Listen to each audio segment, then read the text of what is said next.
Do you think he has a clue what he's trying to achieve in the Middle East? No, I don't. And wow. Piers Morgan torches Donald Trump on the war on in Iran. And Piers Morgan has been an advocate, has been a friend of Donald Trump for a long time. But he's coming out today on the BBC speaking, basically calling him clueless. And we're going to get to the tape on he doesn't know. His game plan changes day by day or even hour by hour. Basically, he just doesn't have a clue of what's going on right now in Iran. That's what Piers Morgan is saying. And it's a telling footage. We're going to get to that right now. Don't forget to smash the like button. Subscribe to the channel if you're new.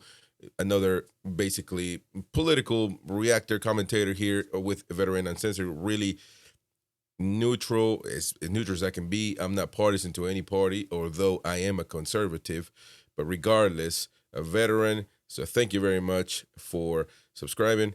Hit the like button, and I want to know your opinion in the comment section down below. Let's get to the tape. Piers, you're someone who had lots of interactions with Donald Trump. Do you think he has a clue what he's trying to achieve in the Middle East? no, I don't. And I think he's thought that he could pull a Venezuela here, decapitate the leadership of Iran, and it would all get settled quite quickly. And I think 2 weeks in, what is very clear is this is not going to get settled quickly. All the mission statements he's laid out have changed day by day, sometimes hour by hour. It was going to be regime change. It was going after the nuclear capability, which we'd been assured only 10 months ago had been dismantled already, et cetera, et cetera. And I think that... Here's the thing about this, and sorry to pause that right there.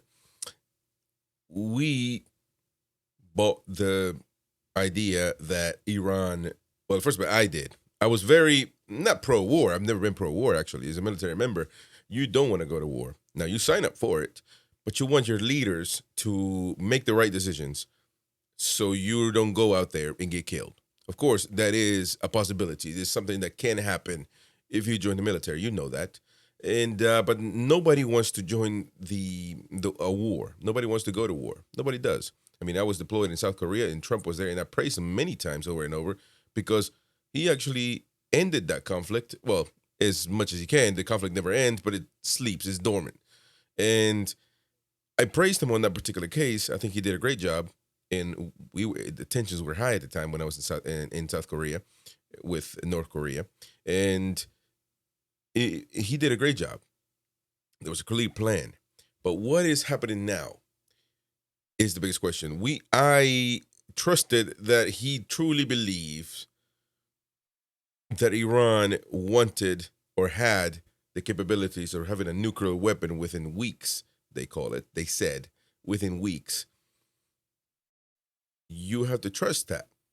I mean, but nobody else knew this until we bombarded them. So are they lying or are they telling the truth? What do you think? Let me know. What you've got is a very interesting war. Obviously, all wars are interesting, but particularly interesting here, where you've got the tremendously overwhelming superiority of the American and Israeli military combined, which is bigger than anything we've ever seen probably on planet Earth, up against the Iranians, who have played a very different strategy. They've gone after a war economically, and they've been very successful so far by controlling the Strait of Hormuz and by attacking its neighboring Gulf states in the touristy areas. They are sending a signal that we can't beat you necessarily militarily, but economically we can paralyze you. And Piers. Well, and that's how the clip ends right there. But that is spot on, really. If you think about it, it's very, very spot on. I mean, Iran, if you look at it that way, the way Piers is saying, this is a very smart move. Maybe the only move that Iran has to win this or try to attempt to win this. Of course, I mean, can they really do that? I mean, do they care? No, they don't. I mean, they're not bothered about people's economy. So if they can destroy us in that way, they will do it. There's no love lost between Iran and American citizens. No doubt about that. They call for death on America. That is something that you can't deny. A regime change, I thought, could be good, beneficial for for everybody, because that means that there's some people that are in charge that want to kill you, want to annihilate you, on every chance they get, that are not going to be in charge of this country. However, that is really the only benefit of this war. Once you think about it, I was all for it, really. I mean, again, not saying that I want to go to war per se, but of course, if you stop me on the street and ask me, would you like the regime to be there or not? Would you like a regime change? Well, it doesn't affect me as an American citizen, really. But I could say, yeah, why not? A regime change, of course.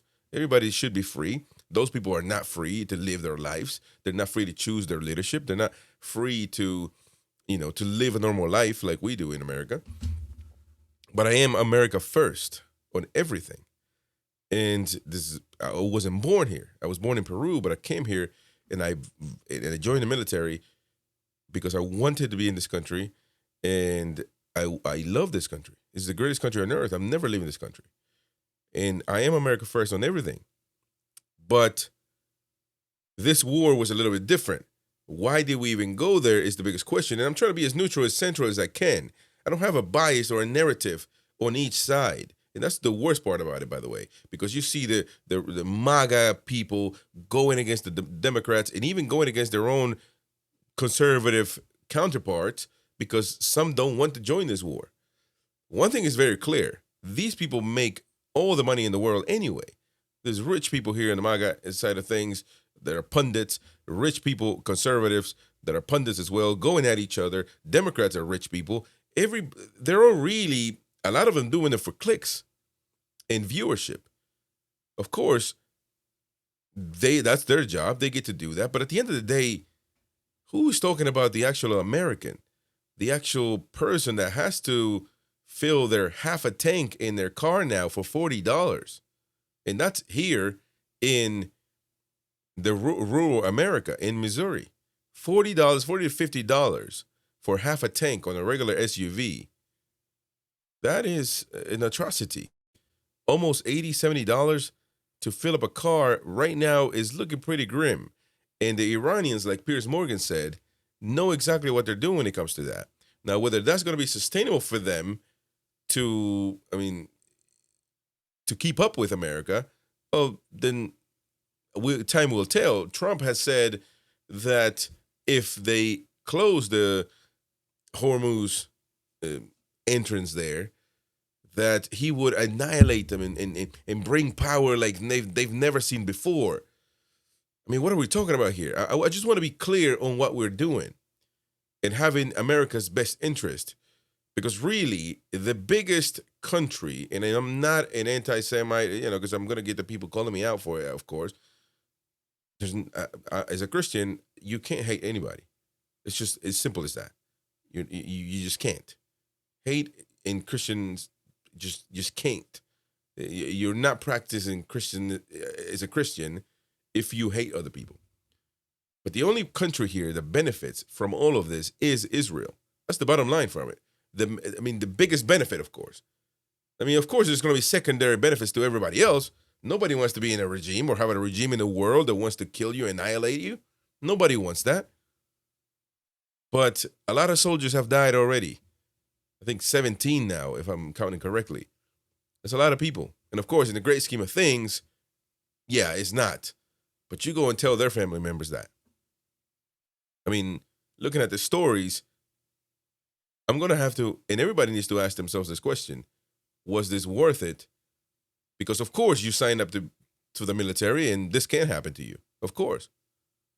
But you have to trust that your leadership is going to make the right decision and has made the right decision to put your life at risk and everybody else at risk for the right reason, the right cause. Are we doing that right now is the biggest question. I'm not sure. I have to gather the facts and come up with an answer, of course. But let me know what you think in the comment section down below. Don't forget to subscribe to the channel. Welcome, one and all.